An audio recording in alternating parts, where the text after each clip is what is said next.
మద్యం కుంభకోణం కేసులో కీలక నిందితులైన నలుగురిని సిట్ కస్టడీకిస్తూ విజయవాడ ఏసీబీ న్యాయస్థానం ఉత్తర్వులివ్వగా నేటి నుంచి 2 రోజుల పాటు విచారించనున్నారు. జగన్ సన్నిహితులు రాజ్ కేసిరెడ్డి, ధనుంజయ రెడ్డి, కృష్ణమోహన్ రెడ్డి, గోవిందప్పను సిట్ అధికారులు ప్రశ్నించనున్నారు. ఉదయం 8 నుంచి సాయంత్రం 6 వరకు విచారించనున్నారు. మద్యం కుంభకోణం కేసులో కీలక నిందితులు వైసీపీ అధ్యక్షుడు జగన్ కు అత్యంత సన్నిహితులైన ఐటీ శాఖ మాజీ సలహాదారు రాజ్ కేసిరెడ్డి, విశ్రాంత ఐఏఎస్ అధికారి K Dhanunjaya Reddy, Jagan OSD P Krishnamohan Reddy, Bharathi Cements director Govindappa బాలాజీని 2 రోజుల పాటు సిట్ కస్టడీకి ఇస్తూ విజయవాడ ఏసీబీ న్యాయస్థానం గురువారం ఉత్తర్వులు జారీ చేసింది. కుంభకోణంలో కొల్లగొట్టిన సొత్తు చివరగా ఎక్కడికి చేరిందో వీరికి తెలుసని సిట్ భావిస్తోంది. అంతిమ లబ్ధిదారుకు డబ్బు చేర్చడంలో వీరు కీలకంగా వ్యవహరించారని కూడా గుర్తించింది. ఆ కోణంలో ప్రశ్నించేందుకు సిద్ధమవుతోంది.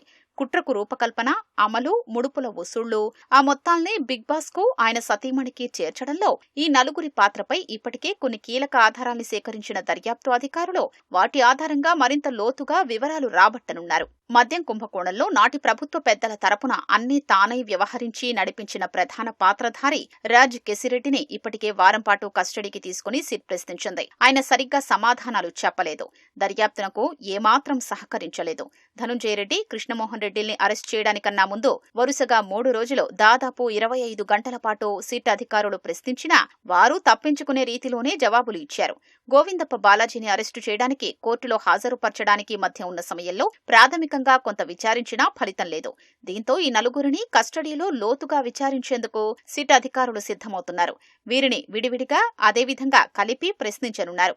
మద్యం సరఫరా కంపెనీలు, డిస్టిలరీల నుంచి ఏ మార్గాల్లో, ఏ రూపాల్లో ముడుపులు వసూలు చేశారు, పదుల సంఖ్యలో డొల్ల కంపెనీల్ని అడ్డం పెట్టుకుని అనేక అంచెల్లో ఆ సొత్తును ఎక్కడికి చేర్చారు, వాటితో ఎక్కడెక్కడ పెట్టుబడులు పెట్టారు అనే కోణంలో వివరాలు రాబట్టేందుకు సిట్ సిద్ధమైంది.